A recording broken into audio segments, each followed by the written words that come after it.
주님 감사합니다. 각자 삶 가운데서 우리 청장년회에서 로마서 강해를 보고자 함께 준비해서 이제 모든 성도와 함께 시간을 구별해서 로마서를 시작합니다. 로마서 강해 시작부터 한 1년 정도 걸리는데 비록 2-3 주에 한 번씩 하는 이런 시간들이지만 우리들이 하나님을 좀 더 알아갈 수 있고 복음을 더 깊이 알아갈 수 있는 시간 될 수 있도록 인도하여 주시고 함께해 주시옵소서. 시작 시간입니다. 오늘 시작부터 끝나는 시간까지 성령께서 함께해 주셔서 마음 가운데 또 하나님께 한 걸음 더 나갈 수 있는 시간 되게 해 주시옵소서. 감사드리며 예수님 이름으로 기도드립니다. 아멘. 네, 오늘은 일단은 뭐 서론에 해당하고요. 총 1년간 진행될 예정에 있고, 그 다음에 시간별로 뭐 조금 조절될 테지만, 제가 나중에 이거 끝나고 나서 파일 올려드릴게요. 그래서 어떤 강의가 어떻게 진행되는지, 1년간 날짜가 어떻게 되는지를 쭉 올려드릴 테니까, 함께 하시면 되고, 중간중간에 이제 지난 주일에 이제 같이 함께 했던, 파견했던 분들은 노트를 받으셨을 거예요. 근데 뭐 혹시나 계속 노트를 받고 같이 하고자 하시는 분은 주일날 우리 지혜 자매님한테 얘기하면 노트를 함께 받고 함께 진행을 같이 할 수 있습니다. 노트는 빈 노트예요. 그래서 이렇게 필기할 수 있도록 서비스로 제공하고 있습니다. 오늘은 이제 오늘은 이제 로마서 강의 1강이고요. 첫 번째 서론에 해당하겠죠. 그래서 전반적인 내용하고 오늘은 1장 1절까지만 보려고 해요.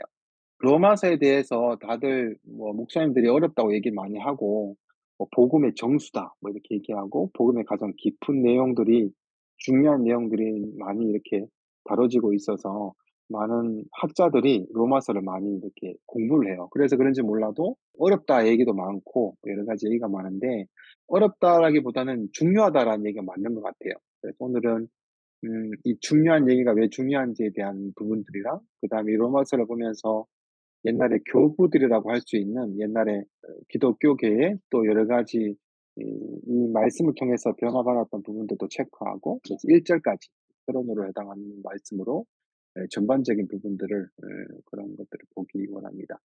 로마서는 바울이 썼고 바울이 로마에 쓴 편지예요. 로마에 쓴 편지. 그래서 바울이 3차 전도 여행을 이렇게 하다가 고린도에서 이 로마를 향해서 쓰게 됩니다.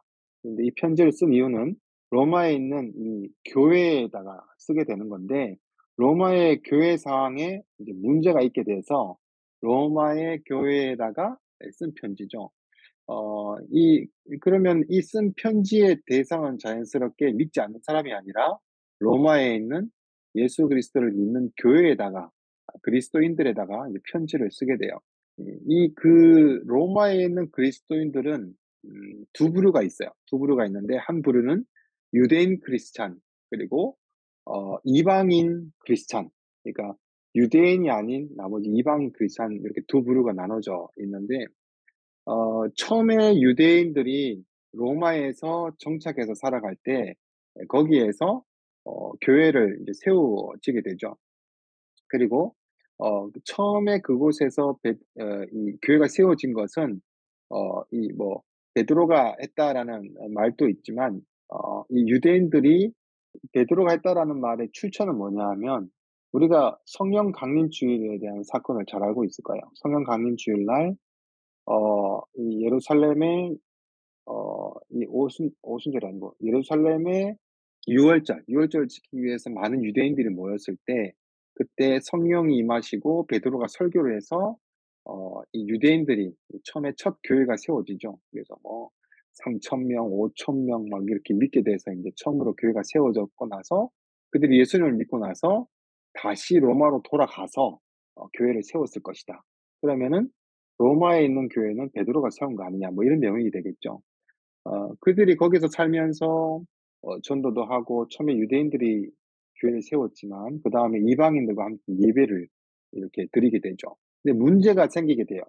처음은 예루살렘으로 갔다가 베드로에게 받았던 신앙과 믿음을 가지고 다시 로마로 돌아간 유대인들이 그곳에 교회를 세우고 이방인을 전도해서 잘 지냈죠. 잘 지내다가 거기서 이제 문제가 생기는 게 뭐냐 하면 AD 49년에 클라우디우스 황제가 이제 문제를 일으키게 돼. 그래 클라디우스 황제의 클라디우스 칙령이라는 게 있는데, 클라디우스 황제가 이 유대인들, 그리스도인들 유대인들에 대해서 화가 나 가지고 쫓아내는 일이 벌어져요. 왜 화가 났나 하면, 클라디우스 황제는 제일 중요한 건 뭐냐 하면 로마의 지배 안에 있으면 서로 잘 지내야 되고 화평해야 되고 평화롭게 지내야 되는 게 가장 큰 목적이기 때문에 서로 각자의 종교를 막 이런 거 인정해 줘야 되는데, 유대인들끼리 자꾸 싸움이 있는 거야. 그러니까 예수님을 믿는 유대인과 예수님 믿지 않은 유대인들이 서로 싸우는 것을 보면서 자꾸 이게 문제를 발생시키지. 그래서 알아보니까 예수님을 믿는 유대인들이 문제였던 거지. 예수님을 믿는 그리스도인 유대인들이 자꾸 자기가 맞다고 그러고 다른 게 틀렸다고 얘기하니까 마찰이 벌어져 가지고 클라디우스 칙령을 내려서 다 쫓아내 버리는 거예요.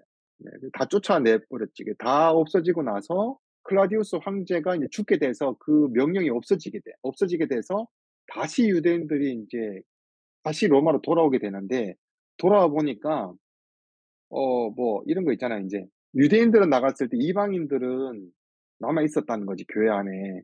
그러면서 자기들이 나름대로 교회를 세워가고 교회를 만들어 갔었는데, 유대인 그리스도인들이 쫓겨났다가 다시 돌아오니까 옛날부터 흘러오던 그런 유대인의 유전이라든지 성경에 나타난 여러 가지 율법적인 부분들이 다 짬뽕이 되어 있는 거야. 그리고 이방인의 방식대로 교회가 인제 있는 거지.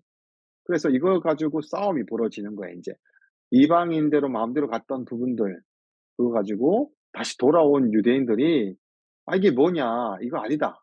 이다." 해 가지고 이제 싸움을 막 벌어지게 되고 서로 비방하고 서로 옳다 그러고 서로를 내세우게 되는 일이 벌어질 때, 바울이 인제 이 소식을 듣고 이 교리적인 부분이죠. 하나님이 누구시고 예수님 복음이 뭔지에 대해서 하나하나 자세하게 짚어 가지고 편지를 쓰게 됩니다. 그게 인제 로마서가 되는 거예요. 그래서 로마서는 교회의 여러 가지 구약과 신약에 있는 교리적인 여러 가지 문제들을 가지고 하나하나 짚어 가지고 그거에 대해서 하나하나 이렇게 바울이 이렇게 세워가는, 교리적인 부분을 정리해 가는 그런 부분이에요. 그래서 죄라든지 심판이라든지 유대인의 율법이라든지 아브라함부터 있었던 그런 약속하고 계속 연결되는 그 약속의 그게 무엇인가? 하나님의 의가 무엇이고 의롭다 하심을 입은 사람들은 어떻게 살아가야 되나? 아담과 예수님이 어떠한 관계였냐?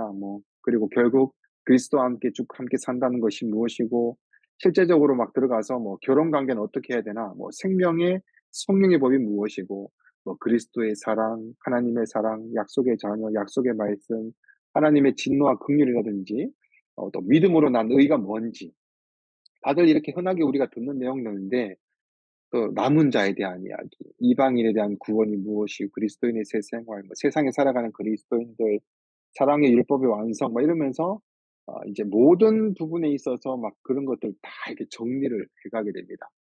14장과 15장에 가서는 이제 형제를 비판하지 말라 그러고 선을 이루고 덕 세워라, 그렇게 해서 이제 마치게 되죠. 그리고 로마서는 예수님에 대한 복음을 얘기하면서 결국 우리의 삶에 대한 관계, 왜 복음을 들어야 되는지에 대해서 이게 정확히 딱딱 세워가요. 그래서 이게 1 장부터 잘 세워지면 우리가 교회 안에서 공동체 가운데 복음을 든 자로서 결국은 이제 형제들과 어떤 관계가 돼야 되는가가 연결되고 있어서 굉장히 교회에서 중요한 내용을 가지고 있어요. 혹시나 오늘 또 우리 이렇게 이 로마서 강해가 시작되는데, 교회 안에서 여러 가지 관계라든지 섬기는 부분과 헌신에 대한 부분, 그다음에 서로에 대해서 그리스도인의 공동체에 대해서 아직까지 어떻게 관계를 해야 되는 삶에 대해서 헷갈리는 부분이 있다면 이렇게 로마서를 쭉 하다 보면 이제 잘 만들어질 거예요. 그리고 인제 복음의 매일매일 삶에 있어서 인제 치밀하게 이렇게 다 상관이 있는 내용들을 다 드러내 보여주기 때문에 굉장히 중요해요. 그리고 인제 옛날에 그런 이 로마서가 써지고 나서 로마서를 공부했던, 그리고 로마서를 강의했던 성경학자들이 있었는데, 그 거장들이라 할 수 있는 굉장히 마틴 루터라든지 어거스틴이라든지 그다음에 존 웨슬리, 이런 여러 가지의 이런 기독교에서 내노라 하는 그런 큰 일들을 하셨던 분들에 대한 부분들이 이 로마서를 읽고 다 뒤집어지거든요. 그 내용도 잠깐 확인하면 참 좋을 것 같아요. 맨 처음에 볼 거는 음. 많이 들어봤죠. 그러므로 믿음은 들음에서 나며 들음은 그리스도의 말씀으로 말미암느니라. 보통 이 말씀은 어떤 말씀이냐 하면 우리가 다들 믿음을 구할 때 이렇게 번개처럼 뚝 떨어지는 믿음을 구해요. 그래서 막 기도를 열심히 하고 믿음을 생기기 위해서 이렇게 하는데 이 말씀은 정확하게 "성경 안에 믿음이 들어 있다."라고 해서 성경을 보면 볼수록 믿음이 생겨난다라는 말씀이 있게 되죠. 그다음에 어거스틴. 어거스틴은 다들 뭐 아구스티누스 이러면 다 알 것 같아요. 성 어거스틴. 성 어거스틴이고 엄마가 이제 모니카가 되죠. 이 이야기는 다들 좀 유명한 이야기이기도 한데 어거스틴 옛날에 수도사였고 4 세기에 북아프리카의 알제리, 이탈리아에서 활동한 기독교 신학자이고 주교 개신교 로마 가톨릭 교회 서방 기독교에 존경받았던 이제 교부 인물입니다. 영어가 어거스틴이라고 부르는데 루터나 칼빈 같은 종교 개혁가들에게 굉장히 큰 영향을 미치게 되죠. 원래 이렇게 이런 어거스틴이 이런 엄청난 그런 신학자이고 좋은 영향을 끼치고 이런 부분들은 아니었어요. 원래는 막 조금 내적으로 굉장한 심한 갈등과 방탕할 대로 방탕한 그런 사람이었었어요. 그래서 이런 좀 성적인 것도 굉장히 문란했었고 그랬기 때문에 술 취하고 방탕하고 거칠 대로 거친 젊은 시절을 보내는 이 아들을 두고 엄마 모니카가 굉장히 많이 기도했죠. 그래서 그 유명한 얘기가 나오죠. "기도하는 어머니의 자녀는 망하지 않는다." 그 이야기가 어거스틴과 어거스틴 어머니의 이 모니카 그 이야기부터 이제 나오는 이야기가 돼요. 성적인 노예, 젊은 시절 가운데 많은 창기와 함께 몸을 썩기도 했었고 사생활을 낳았다라는 얘기도 있기도 하고 굉장히 좀 지저분한 방탕한 술과 여자에 쌓여진 그런 삶을 살았던 그런 자였어요. 수도원에 살고 있었는데도 불구하고 이단 같은 데 가기도 하고 상장가를 들리기도 하고 엄마의 가슴에 못을 박는 거죠. 모니카는 매일매일 이 아들이 온전히 돌아오기를 이제 기도하게 되죠. 모니카를 보면서 그 유명한 망하지 않는 말 "기도하는 자녀는 절대 망하지 않는다." 이 어떤 주교가 그 말을 하게 되고 근데 그가 나중에 회심하고 나서 하나님께 돌아오고 나서 그 회심했던 그런 내용에 대해서 인제 고백록을 쓰게 돼요. 그 어거스틴의 고백록 이 유명한 책인데 거기에 그가 이런 글을 써요. 보면 인제 "어느 날 마음이 산란해서 정원으로 나가게 되었다. 거기에는 내가 겪고 있던 나 자신과의 격심한 투쟁을 방해할 사람이 아무도 없기 때문이다. 그리고 난 어느 무화과 나무 아래에서 주저앉아 하염없이 눈물을 흘리고 있었다." 그의 방탕한 생활 가운데 힘들었던 삶을 얘기하죠. 그리고 갑자기 나는 근처 한 집에서 어떤 남자아이 아니며 여자아이인 듯한 음성의 누군가의 노랫가락을 읊조리는 것을 듣게 되었다. 그 목소리는 되풀이해서 툴렐레게이, 툴렐레게이 이런 말이죠. 툴렐레게이, 툴렐레게이 이 말은 이제 "집어서 읽어라. 집어서 읽어라. 책을 집어서 읽으라."라는 소리인데 그것을 듣고 집에 쫓아가서 사도의 책, 그 사도의 책을 이제 열어서 보게 되죠. 그게 로마서였던 거죠. 그래서 그 책을 움켜쥐고 펼쳤는데 그리고 가장 눈에 먼저 들어오는 첫 번째 본문을 조용히 읽었다. 이 본문을 읽고 얘란다. 이 성어스틴이 뒤집어지게 돼요. 그리고 이것을 인제 읽고 나서 이 사람이 이렇게 얘기해요. "나는 더 이상 읽고 싶지도 않았고 그럴 필요도 없었다." 이 문장의 마지막 단어들을 읽고 나자 모든 염려로부터 구원해 주는 빛이 즉시 마음속으로 밀려 들어오는 것 같았다. 모든 의심의 그림자들은 사라져 버렸다. 이게 무슨 말씀일까요? 무슨 말씀인지 보면은 로마서 13장 13 절에서 14절 말씀을 그가 보게 됩니다. 낮에와 같이 단정히 행하고 방탕하거나 술 취하지 말며 음란하거나 호색하지 말며 다투거나 시기하지 말고 오직 주 예수 그리스도로 옷 입고 정력을 위하여 육신의 일을 도모하지 말라. 이것을 보고 이제 깜짝 놀라게 돼요. 자신의 이야기였던 거예요. 그리고 인제 이 이전의 말씀을 보면 이런 말씀이 나와요. 이전에는 11절 12절 보면 "또한 너희가 이 시기를 알거니와 자다가 깰 때가 벌써 되었으니 이는 이제 우리의 구원이 처음 믿을 때보다 가까웠습니다.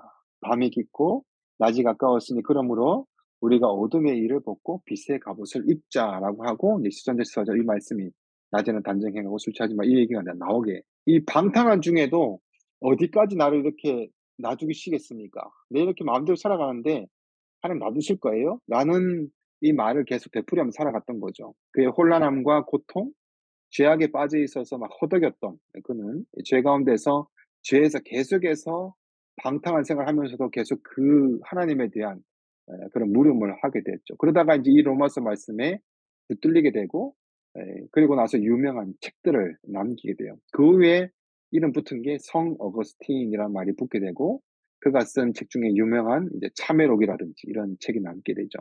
그리고 그의 대표적인 주석이 나오는데 로마서 주석이 나오게 됩니다. 그 후에 많은 이단들이나 혼란들이 일어났을 때 이 로마서 주석, 어거스틴 로마서 주석으로 중심을 많이 잡아주는 그런 일을 하게 됩니다. 두 번째 교부는 마틴 루터. 마틴 루터. 다들 뭐 유명해서 독일의 마틴 루터죠. 종교개혁의 도화선을 시작점을 끄은 마틴 루터. 그죠? 그래서 1517년에 10월 31일 면죄부 판매에 반대하는 95개조 논쟁을 위텐베르그 성교회 정문에 내걸어 유럽 종교개혁의 도화선을 그었다. 유명한 마틴 루터. 원래는 개신교가 없다가 성당에서 이제 처음으로 이제 개신교가 일어나게 되죠. 마틴 루터는 신학자였고 교수였는데 그렇게 된 이유는 하나님의 죽음과 심판, 지옥을 두려워하라라는 것을 배우게 돼요. 그래서 심판, 지옥, 천국을 딱 보니까 너무 두렵거든요. 그래서 천국에 갈 수 있는 유일한 길은 수도사이다라는 것으로 그가 이제 이 수도원으로 들어가서 인제 그 금욕 생활을 하게 되죠. 금식하고 기도하고 극단적인 금욕 생활에 하게 됩니다. 그러다가 그 당시에 로마 가톨릭이 이 썩는 것, 이 부정부패 이걸 보면서 막 힘들어하게 돼요. '이건 아닌데.' 그러니까 더 이상 로마가 하나님의 권위에 말씀의 권위로 살아가는 세워진 로마 가톨릭이 아니라 '사람의 권위가 모든 것에 대해서 사로잡아 가는구나.'라고 로마 가톨릭에서 마틴 루터가 힘들어해요. 그러면서 이 영혼이란 부분, 영혼이라는 부분에 영혼의 이런 고뇌와 하나님의 관계를 막 고민하다가 하나님은 결국 무서운 분이시고 자비로운 구원자에 대한 것이 아니다. 하나님은 심판자다라는 것에 이제 사로잡히게 돼요. 그래서 그 어떻게 살아가야 될지 두려움에 막 쌓여져 가지고 매일매일을 고난과 고통 속에서 살아가게 돼요. 이런 여러 가지 고민과 갈등과 번뇌 가운데 어느 날 비텐베르그 대학에서 성경 교수로 임명이 되어서 처음에는 시편을 연구하고 공부하고 그다음에 로마서를 공부하고 연구하다가 그걸 해석하면서 강의하게 되다가 이제 뒤집어지는 거예요. 그게 그 유명한 이신칭의 말씀 로마서 1장 17절 말씀이에요. 강의하다가 그 두려움에 사로잡혀서 맨날 지내는 그런 갈등의 삶 가운데 로마서에 그가 확 뒤집어지게 되죠. 그 말씀이 바로 복음에는 하나님의 의가 나타나서 믿음으로 믿음에 이르게 하나니 기록된 바 오직 의인은 믿음으로 말미암아 살리라 함과 같으니라. 이 말씀을 읽고 나서 그가 인제 책에 또 남기는 말씀이 있어요. 이건 제가 위에다가 안 띄웠는데 그가 책에 이렇게 남겨요. "나는 바울의 로마서를 이해하기를 매우 간절히 바랐다. 그리고 하나님의 의라는 한 가지 표현을 제외하고 그것을 이해하는 데 방해가 되는 것은 없었다. 나는 그것을 하나님의 의로우시며 불의한 자들을 벌 주실 때 의롭게 행동하시는 그의 의를 의미한다고 생각하기 때문이다. 밤이고 낮이고 나는 곰곰이 생각했다. 그리고 마침내 하나님의 의는 은혜와 순수한 자비로 말미암아 믿음으로 우리를 의롭게 해 주시는 의라는 그 진리를 파악했다. 그러자 나는 내가 중생을 했고 낙원에 이르는 열린 문을 통과했다는 것을 느꼈다. 성경 전체는 새로운 의미를 지니게 되었으며 이제 하나님의 의가 나를 증오로 가득 채웠던 것에 반해서 이제 그것은 보다 위대한 사랑 안에서 이루는 형언할 수 없는 달콤한 것이 되었다. 바울의 이 본문은 내게 하늘나라에 이르는 통로가 되었다. 이게 무슨 말이냐면 자신의 늘 괴롭혔던 자신의 여러 가지 죄악과 금욕 생활을 하면서 하나님이 벌 주시고 어떻게 내가 천국 갈 수 있는 존재가 될까 이런 번뇌와 뭐 여러 가지 내가 행위죠, 행위. 내가 행위로 구원받는 자로서는 너무 안 되는 거야. 아무리 살아도 안 되는 거예요. 그러다가 그가 여러 가지 갈등과 고난과 심판자 하나님 앞에서 두려움과 고난 가운데 살아가다가 로마서를 보면서 '아 내가 뭐 이렇게 선하게 행동해서 천국에 가는 부분이 아닌 걸 발견하게 되는 거예요. 그래서 '아 이거는 그게 아니라 온전히 하나님의 위대한 사랑과 은혜로 나를 구원해 내는 거지. 내가 행동을 하게' 그래서 요게 딱 바뀌자마자 성경의 전체가 다르게 이해가 되면서 무서운 심판의 주가 아니라 사랑과 은혜의 하나님이 바뀌게 되는 거예요. 그리고 하늘나라로 이르는 통로가 되는 길을 발견하게 됩니다. 그리고 그 후에 비텐베르그 성당에 95개 조를 붙이게 되죠. 그는 이제 카톨릭의 반대와 이제 개혁을 일으키고자 이렇게 막 붙인 건 아니에요. 처음에는 이렇게 붙였던 거는 그냥 '하나님의 말씀 본질로 돌아가자.' 이것뿐이었는데 이게 막 불씨가 돼 가지고 이렇게 일이 커지게 되죠. 하나님은 이렇게 해서 종교 개혁으로 밀어붙이셔서 결국 개혁이 시작되어서 그러면은 종교 개혁의 시작점은 로마서라고 보면 돼요. 로마서를 보고 마틴 루터가 이 뒤집어져서 시작됐던 거니까. 그 종교 개혁의 시작도 어떻게 보면은 개신교의 시작도 로마서 1장 17 절부터 불이 붙었다라고 볼 수 있죠. 자 그리고 인제 세 번째 인물을 보면은 존 웨슬리예요. 존 웨슬리는 인제 어 이 이 존 웨슬리라는 사람의 동생 존 찰스가 옥스퍼드 대학에서 인제 친구와 함께 인제 클럽을 하나 만들게 되는데 거룩한 클럽, 홀리한 클럽을 인제 만들게 되죠. 그러다가 자기 이제 형인 지금 이 존 웨슬리가 그곳에 가입하게 되고 그 홀리 클럽에서 성경 연구하고 자기의 이런 삶을 반성하기도 하고 되돌아보고 그리고 공적이고 개인적인 이런 신앙의 훈련들, 수련들 그다음에 인제 서로 돕는 것들 이런 것들을 인제 하기 시작해요. 근데 이렇게 했던 이유는 뭐 성경을 공부하고 자기가 되돌아보는 삶 뭐 그다음에 개인적인 훈련들, 종교적인 생활들 그다음에 남을 돕는 것들을 했던 이유가 뭐냐 하면 인제 구원을 받기 위해서 그런 일들을 막 했었는데 그 후에 인제 인디언들을 위한 선교사로 갔다가 그는 인제 2년 뒤에 이렇게 막 이 환멸을 느끼고 돌아와요.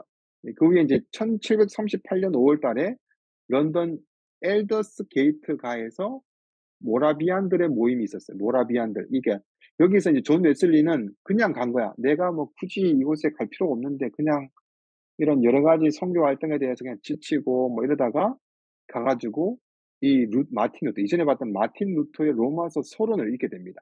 그걸 듣고 나서 로마서를 통해서 그가 각성을 하게 돼요. 그리고 인제 유명한 어떤 말을 남기게 되는데 이런 말을 해요. 9시 15분 전 그가 하나님이 그리스도를 믿는 믿음을 통해 마음속에서 이루고 계시는 변화를 묘사하고 있는 동안 나는 마음이 이상하게 따뜻해지는 것을 느꼈다. 내가 구원받기 위해 실로 그리스도를 오직 그리스도만을 믿는다고 느꼈다. 그리고 나자 그분이 나의 죄들, 바로 나의 죄를 제거해 주셨고 죄와 사망의 율법에서 나를 구원해 주셨다는 확신이 느껴졌다. 그리고 나서 이 사람이 뒤집어지게 되는 거예요. 그러고 나서 아나요 여러분? 감리교 알죠? 감리교. 감리교를 창설하게 돼요. 감리교 시작이 존 웨슬리가 돼요. 감리교회도 인제 베를린에 인제 많이 있죠. 그래서 감리교의 시작점을 존 웨슬리가 인제 시작을 하게 되는데 이 존 웨슬리가 이전에는 구원받기 위해서 남도 도와주고 성경 공부도 하고 막 여러 가지 이런 구원을 위해서 막 했는데 알고 보니까 이 구원은 그렇게 해서 얻어지는 게 아닌 거죠. 그래서 오직 그리스도만으로 구원이 이루어지는 걸 발견하고 나서 그는 이제 모든 그 확신이 그 모든 이전에 막 헷갈리고 막 뒤집어졌던 모든 내 삶과 내 헌신과 모든 것에 대해서 다시 인제 각성하게 되는 일이 벌어지게 되죠. 그리고 나서 인제 이 로마서에 각성됐던 말씀이 그는 이 말씀이에요. 인제 또 똑같이 "낮에와 같이 단정히 행하고 방탕을 수치하지 말며 음란하거나 호색하지 말며 다투거나 시기하지 말고 오직 주 예수 그리스도로 옷 입고 정욕을 위하여 육신의 일을 도모하지 말라." 이렇게 되죠. 이 로마서를 통해서 대각성이 일어났던 이런 부분들은 역사 속에서 계속해서 일어나게 돼요. 개혁 가운데 종교 개혁 가운데서도 일어났고 수많은 부흥 운동 가운데서도 중심에 로마서가 있게 됩니다. 지금 인제 어떻게 보면은 인제 뭐 어 이 유럽이나 한국의 여러 가지 빠른 변화라든지 이런 삶 가운데서도 그리스도인으로서 우리가 뭐 어른들이나 아이들이나 살아가는 것 가운데 많이 삶이 바뀌고 변화가 되면서 우리가 그리스도인으로서 말씀대로 살아가고 예수 그리스도인으로 살아가는 거에 대해서 많이 삶의 실제적인 삶이라 할 수 있죠. 많이 인제 뭐 믿지 않는 사람들하고 만났을 때 부딪히는 일도 많이 벌어지고, 뭐 동성애자들이 인제 갈수록 더 많아질 거고, 뉴에이지 운동도 있죠. 뭐 여러 가지 예수님에 대해서 "기독교가 절대 진리다."라고 얘기했을 때 막 현대에는 막 다르게 돌아가니까 좀 너무 삶에 부딪히는 게 많아요. 그래서 우리가 정말 바로 세워지는 뭔가 이렇게 딱 이런 바로 설명할 수 있고, 정리가 안 되면 안 되고 정리가 돼야 돼서 가정이나 학교나 뭐 일터 현장이나 삶의 현장에서 기독교 그리스도인의 삶을 살아갈 때에 어떻게 보면은 이런 보이지 않는 전쟁이라 할 수 있죠. 이런 거에 있어서 어떻게 보면은 정확하게 바라보는 우리의 시선이 어떻게 보면 로마서를 통해서 세워질 수가 있다는 거죠. 그래서 로마서를 보면 세워지는 게 뭐냐면 우리의 시각이 바뀌어요. 그거를 이런 말로도 할 수 있어요. 뭐 그리스도인의 세계관. 그래서 그리스도인이 바라보는 시각으로 삶을 이렇게 실제적인 말씀을 볼 수 있다. 실제적인 삶을 볼 수 있다라고 중요한 것을 짚어준다라고 볼 수 있어요. 자, 그럼 우리 1절 말씀 이제 봅니다. 1절 말씀을 좀 보면, 음, 음, 1절 말씀 보면, 예수 그리스도의 종 바울은 사도로 부르심을 받아 하나님의 복음을 위하여 택정함을 입었으니, 이 세 가지 소개가 나오죠. 먼저 종이 나오고, 사도가 나오고, 하나님의 복음을 위하여 택하심을 받았다. 이 세 가지로 바울을 이제 자기의 정체성을 소개합니다. 종하 사도라는 거는 이 종이라고 사도라고 소개하는데, 먼저 종을 보면은 그냥 종이 아니라 예수 그리스도의 종 바울은 이렇게 얘기해요. "예수님의 종이다." 헬라어로 보면 둘로스, 이 말은 완전히 주인의 소유가 되어 가지고 자유가 없는 노예를 얘기해요. 이 둘로스란 말은. 이 기꺼이 자기 주인을 섬기기로 선택한 종, 이 두 가지의 뜻이 있는데, 바울은 자신의 사명이 그리스도 예수에 의해서 맡겨졌고 자기 자신이 그분에게 전적으로 맡긴다라는 뜻에서 예수 그리스도의 종이라고 얘기해요. 다시 말해서 종은 노예로도 해석할 수 있는데, 노예. 자기의 뜻으로 할 수 있는 게 아무것도 없고 모두가 주인의 뜻으로 행해야 된다는 거죠. 여기서 종에 대한 해석이 끝나지 않고 어 인제 거기서 인제 좀 더 다른 느낌으로 얘기를 하는데, 뭐냐면 바울이 그 당시에 종이라는 개념을 아브라함과 그전에 성경에 나오는 부분에서 구약의 근본의 종을 얘기해요. 그러니까 그 당시에 종이라고 얘기했을 때 그 당시 사람들의 종에 대한 이야기뿐만 아니라 예전에 종에 대한, 구약에 대한 아브라함 시대의 종이라는 얘기도 같이 들어가는데, 신명기에 보면은 이런 종에 대한 것을 어떤 얘기 나오나 하면 6 년이 지나고 7 년째가 되면 이 종은 자유를 주게 돼요. 그 이제 완전 자유가 주죠. 근데 이 노예가 주인과 그러니까 이 종이 마지막 6년 동안 그 집에서 충성되게 일하다가 율법에 마지막 7 년째는 자유를 줘라. 그러면 얼마나 좋아요. 그죠? 종의 마음대로 하지 않고 내 마음대로 갈 수 있는데, 어 나가서 살지 않고 이 종이 주인이 너무 좋은 거야. 주인이 너무 좋으면 이 송곳을 가지고 귀를 뚫어 가지고 이 종의 노예, "평생 노예가 되겠습니다."라는 고백을 하게 돼요. 이 사랑의 노예라는 얘기를 하는데, 스스로 사랑하여서 노예가 되겠다. 자유를 줬음에도 불구하고 "아닙니다. 저는 주인의 영원한 사랑의 노예가 되겠습니다." 이 의미가 들어가 있어요. 그래서 이 말은 스스로 사랑해서 어떻게 보면 여기서는 그리스도의 사랑의 노예가 되었다라는 걸 얘기하죠. 성도의 헌신과 섬김은 그래서 억지로를 원하지 않고 율법이 있기 때문에 해야지 천국 간다 만다가 아니라, 성도의 그리스도에 대한 사랑과 헌신은 모두가 사랑에 매여서 노예요 종으로 "나는 평생을 그렇게 살겠습니다."라는 걸로 정해지는 거예요. "나는 지금부터 그리스도의 사랑의 노예입니다."라는 고백을 기초로 해서 우리가 인생을 살아가야 되는 걸 얘기해요. 그 당시에 로마의 당시를 봐도 로마 당시의 노예는 누가 주인인가에 따라서 상당한 이제 권력을 가지기도 해요. 그래서 만약에 뭐 "황제의 노예다." 이러면은 웬만한 도시의 그런 수장, 그런 대장을 넘어서는 이런 급으로 올라가게 되는 거죠. 그래서 성도는 어떻게 보면 그리스도를 종으로 하는 게 우리 생각에는 뭔가 좀 막 별 볼 일 없고 쓸데없고 막 그냥 막 노예처럼 막 부려먹는 막 이런 걸로 생각하는데, 그 당시에 황제의 종만 해도 웬만한 나라의 그런 왕보다 더 높은 지위에 있다면은 우리가 하나님의 종, 그리스도의 종이라면 그렇게 낮고 천하 이런 개념이 아니라는 거죠. 음. 그리고 두 번째 인제 사도에 대한 이야기. 사도는 바울이 사도라고 자신의 정체성을 밝히는 이 서신 중에서 이제 세 곳이 나오는데, 골로새서하고 고린도전후서, 로마서 이렇게 해서 세 곳에 나와요. 골로새서와 고린도전후서, 로마서에 바울이 이제 사도라고 자신을 얘기해요. 이 사도권을 그 성도들이, 그 당시에 성도들이 막 의심을 했거든요. 사도권의 의심은 다들 많이 알 거예요. 그죠? 예, 사도라는 개념은 이제 예수님이 직접 보내야지 되는 건데, 이제 예수님이 십자가에서 돌아가시고 죽으시고 부활하시고 나서 나중에 그가 자기가 사도라 하니까 인제 "뭐 예수님도 안 계신데 무슨 자기가 사도야?"라고 해서 그리스도인들에게 사도 그거에 대해서 인정을 받지 못하게 되죠. 근데 근데 그게 뭐 '사도든 아니든 뭐 상관없지 않나?' 이렇게 할 수 있지만, 뭐 실제로 이런 걸 얘기해요. 뭐 앞에 제가 목사가 있는데, 제가 목사인데 어 인제 뭐 제가 그냥 목사가 아니라 집에도 뭐 졸업장도 있고 거의 증명서가 다 있거든요.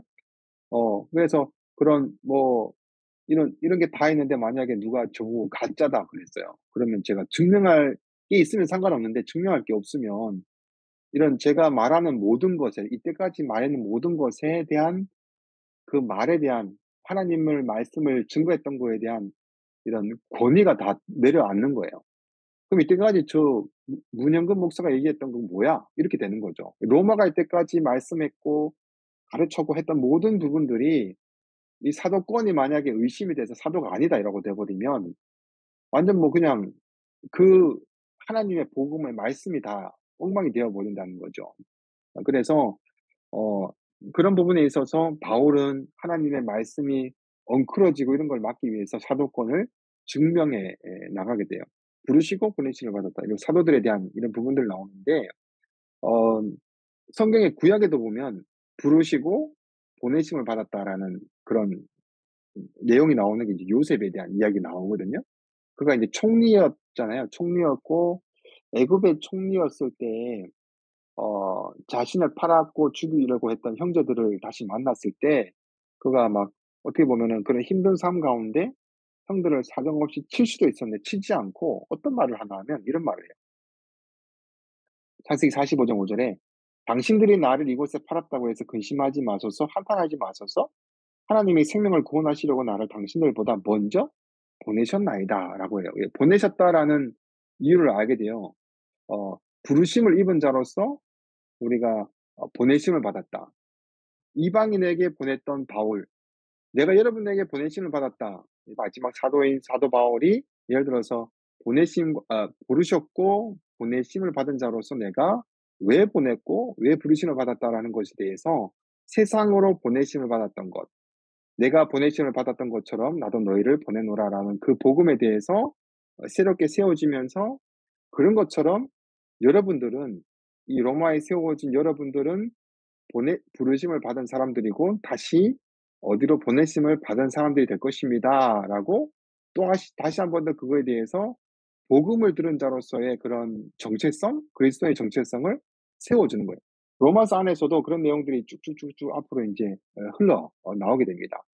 그래서 이 얘기가 중요한 이유는, 뭐 사도 뭐 그러면 자기가 그냥 뭐 사도가 됐던 거를 뭐 얘기하는 거 다인가, 뭐 그거 다 아닌가? 자신의 그냥 자기 증명하는 거 끝이 아닌가? 이게 아니라 우리도 또한 사도로 부르심을 받은 자가 어떤 이유로 부르셨고 보내심을 받았다. 이런 말을 하는가? 그는 복음을 전하기 위해서 부르셨고 다시 보냈다. 그럼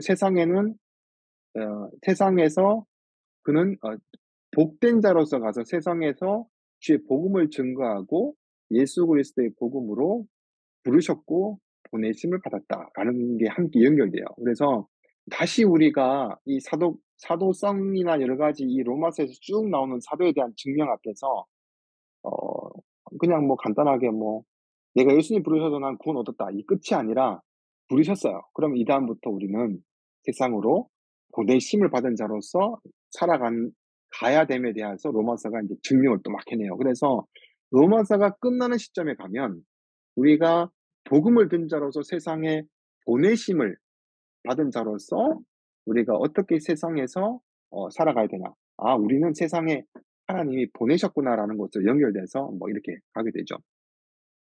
다시 인제 1 절을 보고 인제 마칠게요. 인제 그리스도의 종 바울은 종이고 차도로 부르심을 받았다. 그 내용이 나오고 그다음에 하나님의 복음을 위하여 택정함을 받았다. 하나님의 복음을 위하여. 하나님의 복음. 그냥 복음이라고 하면 되는데 하나님의 복음이라 그래요. 하나님의 복음. 헬라어로 보면 유앙겔리온, 로마의 복음을 유앙겔리온인데 이 단어는 로마 시대에 사용됐던 단어예요. 이 황제에게 계승할 왕자가 태어났을 때, 왜냐하면 황제가 있는데 이 왕위를 계승할 왕자가 없으면 문제잖아요. 근데 왕자가 태어났을 때 굉장히 그래서 기쁜 거예요. 이게 기쁜 소식.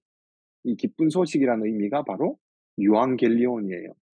이것은 이제 어떻게 보면 로마의 복음이 되겠죠. 로마의 복음, 로마의 기쁜 소식은 황제의 계승할 황제직에 계승할 왕자가 태어났다 할 때 쓰였던 시작되었던 기쁜 소식에 대한 단어가 되겠죠.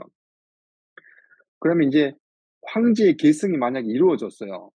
어 황제의 계승이 이루어지면은 주위의 모든 나라가 긴장을 해요. 왜냐하면은 새로 세워진 그 왕이 만약에 뭐 평화의 정책을 펴면은 너무 좋은데 평화 정책이 아니라 강경한 정책을 펴 버리면 인제 막 죽고 사는 일이 막 벌어지게 생사가 왔다 갔다 하는 일이 벌어지기 때문에 로마에겐 너무나 좋은 복음에 대한 소식이지만 인제 세상에 대해서는 두려움에 대한 대상이 돼요. 그죠? 세상에서는 기쁜 소식이 될 수도 있고 어 죽고 사는 게 왔다 갔다 하는 소식이 될 수도 있는 거예요. 이 세상의 복음이라고 하는 것은 그래서 전체 어떻게 보면은 이 어떻게 보면은 '전체적으로 다 좋다.' 이 내용은 아닐 수가 있어요. 어떤 자에게는 기쁨의 소식이 되겠지만 어떤 자에게는 기쁨의 소식이 아닐 수가 있다. 재앙이 될 수도 있다는 거예요. 그럼 복음이라는 기쁨의 소식은 우리가 모든 인류에게 분명하게 기쁨의 소식이 돼야 돼요. 바로 예수님께서 오셔서 이 땅의 모든 죄를 용서해 주시면서 선하게 되시고 모든 것을 다 회복시켜 주신 이 영원한 생명이라 그러죠. 참된 자유와 회복과 그런 죽음과 사망의 이런 매었던 사슬이 깨어지는 것, 그게 참된 복음이 되잖아요. 그럼 하나님의 복음이 중요한 이유는 하나님과 인간 관계의 회복을 얘기하겠죠. 하나님과 인간관계를 회복하기 위해서 예수님이 오셔서 십자가에서 죽으셨기 때문에 이 내용이 이제 복음이란 거죠. 십자가를 지신 거에 대해서 우리가 감사한 것은 그냥 죽음이 끝나는 것이 아니라 영원한 생명으로 인도하신다는 것, 그다음 하나님과의 다시 그런 끊어졌던 관계가 회복된다는 것. 그래서 날마다 십자가만 찬양한다는 것, 이렇게 해서 끝나면 안 되고 십자가를 찬양하는 이유가 있어야 돼요. 왜 십자가로 오셨고 우리를 어디로 인도해 가는가? 그 십자가의 구원의 사건이 이제 그걸 통해서 우리가 어디로 가는가? 이게 방향이 있어야 돼요. 이 구원을 받았는데 끝 이게 아니라 구원받은 이유를 얘기하는 거죠. 이유는 그것을 통해서 하나님의 자녀가 된다는 거예요. 참된 상속자가 되어서 그 자녀된 삶에 합당한 삶을 살아가야 된다. 성도로 부르신 것은 그리스도의 성품을 담고 하나님의 뜻을 아는 데까지 나아가야 된다라는 거죠. 이것이 바로 로마서에서 말하는 구원의 풍성한 은혜까지 나아간다라는 말이 됩니다. 그래서 우리가 이제부터 진행되는 모든 말씀은 그냥 로마서를 보면서 복음의 정수, 복음의 중심적인 내용이다라고 얘기하는 게 그냥 간단하게 뭐 복음이 이겁니다. 이런 내용이 아니라 구원을 받았고 복음을 든 사람은 이제 어떻게 살아가야 되는가라고 어디로 보내심을 받았나 연결돼서 이렇게 실제적인 삶으로 연결돼 나가는 것이 로마서가 되는 거예요. 그래서 우리가 인제 한 장 한 장 뭐 짧게는 몇 절까지 묶어서 이렇게 계속 볼 텐데 이렇게 묶어서 볼 때마다 삶의 직접적인 연결, 구원받은 자의 삶을 이때까지 잘 몰랐다면 '아 구원받은 자의 삶은 이렇게 직접적인 이런 삶의 변화가 있어야 되는구나.' 그래서 복음과 삶의 실제적인 부분들이 해결돼 나가고 정리되어 나가는 그런 시간이 이 로마서를 통해서 인제 진행이 될 거예요. 뭐, 요 내용에 이제 뭐 간단하게 정리하면, 요렇게 질문을 해서 정리가 좀 됐으면 좋겠어요. 뭐, 바울은 로마에 있는 누구에게 서신을 보냈는가? 그죠? 그리고 어떤 문제로 인해서 편지를 보냈는가? 교회에 그 당시 있었던 문제, 우리 다뤘죠? 방탕한 어거스틴이 회개하게 된 로마서 말씀이 뭐였다. 그 다음에, 마틴 루터, 로마서 어디에 붙들려서 종교개혁이 시작되었는가? 개신교의 시작. 그 다음에, 이, 이 어거스틴의 이전의 삶과 이후의 삶을 기억했으면 좋겠고, 마틴 루터의 이전의 삶과 이후의 삶을, 이 로마서 후의 삶을 기억했으면 좋겠어요. 바울에 대한 자신의 정체성, 종이라는 것과 사도성을 얘기하는 것. 그 다음에 보내심을 받았다. 이런 이야기를 왜 했을까? 그죠? 그래, 사도권, 뭐 이런 얘기가 나왔죠. 그래서 5분에 보면 요셉은 총리가 된 날부터 자기 정체성이 바뀌게 되죠. 요셉도 구원을 위해서 먼저 보내심을 받은 자의 삶을 살아갔다. 그럼 우리가 세상에 보내심을 받은 자로서 어떻게 살아가야 되는지. 5번에 바울은 복음을 하나님의 복음이라고 얘기를 했는데, 어, 당시에 사용되는 복음이라는 단어 의미, 그죠? 로마에서 이 기쁨의 소식, 복음이라는 단어를 굳이 왜 갖다 썼을까? 이 단어를, 이유? 복음을 왜 주셨고, 무엇을 행하게 하시고, 어디 이르게 하기 위해서 복음을 통해서 구원의 감격을 왜 주시는가? 그죠? 각인건 니 혼자 뭐 그냥 좋아라라고 주시는 게 아니라는 거죠. 너의 삶에서 나타나는 것. 다시 보게 되는 이 복음과 나의 정체성을 생각해 볼 때, 이번 주 세상에 나아가 살아가야 할 나의 다짐과 결단을, 변화를 좀 적어 봅시다. 그래서 이번 주에 끝나고 우리가 다음 주 토요일 날 이제 만나게 될 텐데, 그때까지 조금 뭐 과제 아닌 과제? 과제 아닌 과제가 좀 있었으면 좋겠는 건, 조금 내가 요즘의 삶에 있어서, 복음을 인해서 좀 이런 갈등들이 있잖아요. 그런 갈등들이 좀 정리가 되었으면 좋겠어요. 그러니까 해결이 됐으면 좋겠다는 얘기 아니라, 이런 게 그리스도의 삶인가? 난 이게 조금 답답한데? 이런 부분이 그리스도인이 살아가는 삶에 이게 맞을까라는 거에 대해서 조금 자신의 문제점을 좀 쫙 적어봤으면 좋겠어요. 그래서 많이 적으면 많이 적을수록 내 고민과 갈등 그런 때 많이 적어가지고 어, 이대로 가는 삶 더 이상 끊어졌으면 좋겠다. 다른 삶을 좀 살았으면 좋겠다.